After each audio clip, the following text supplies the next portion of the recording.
Putri sulung Gubernur pertama Kalimantan Tengah Cilikriwut, Ameliana Enon Heriani, bercerita saat proklamator yang juga Presiden Republik Indonesia pertama, Insinyur Soekarno hadir di kota Palangkaraya. Soekarno hadir saat kondisi Palangkaraya masih sangat terpencil di pedalaman Kalimantan. Pakai kapal mereka itu dulu datang. Terus itu ditunggu Soekarno, di muka kantor gubernur itu dia meletakkan tiang, dan ditancapkan. Penancapan tiang oleh Soekarno menandai dibangunnya kota Palangkaraya, ibu kota Kalimantan Tengah.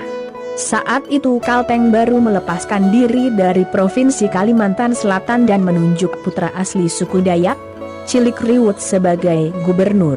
Cilikriwut juga seorang purnawirawan TNI Angkatan Udara yang menjadi penerjun payung pertama mendarat di Pulau Kalimantan.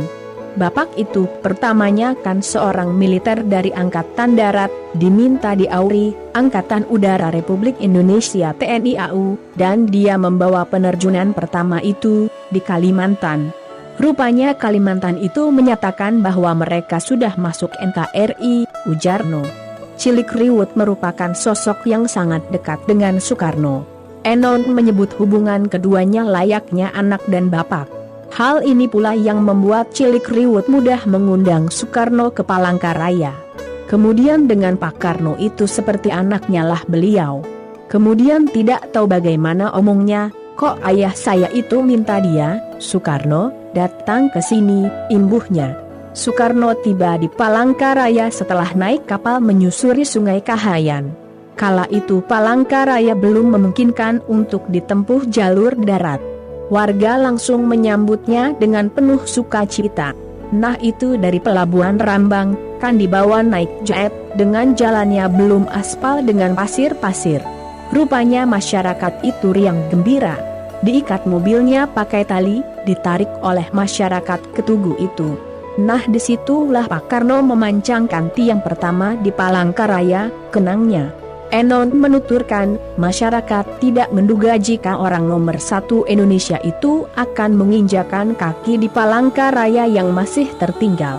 Soekarno bahkan bermimpi untuk menjadikan Palangkaraya sebagai pusat pemerintahan Indonesia. Jadi masyarakat bilang, kok bisa Pak Karno mau ke sini? Karena memang niat Pak Karno itu di Palangkaraya ini yang katanya kotanya itu akan dibangun oleh bangsa Indonesia, tidak ada peninggalan kolonial. Jadi dia bilang di sini sudah, itu dia bilang ke bapak saya, ini memang sebaiknya sih untuk kotanya, jelasnya. Wacana Soekarno untuk menjadikan Palangkaraya sebagai ibu kota negara kemudian hilang seiring bergantinya kepemimpinan di negeri ini. Setelah Soekarno wafat, Cilikriwut sempat menggelar aksi protes di depan DPR RI dengan membentangkan peta Indonesia. Dia menunjukkan posisi Kalimantan Tengah yang berada di tengah wilayah Indonesia kala itu. Tapi dengan pemerintahan berganti, tidak adalah kelanjutannya, rencana ibu kota, sudah itu bapak itu tidak puas.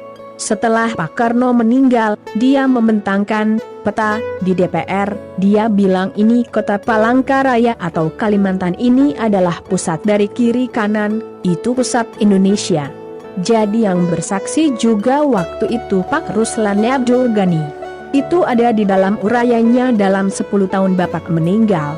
Dia mengatakan, Pak Cilik itu bilang daerah kota ini pas untuk ibu kota, tutupnya.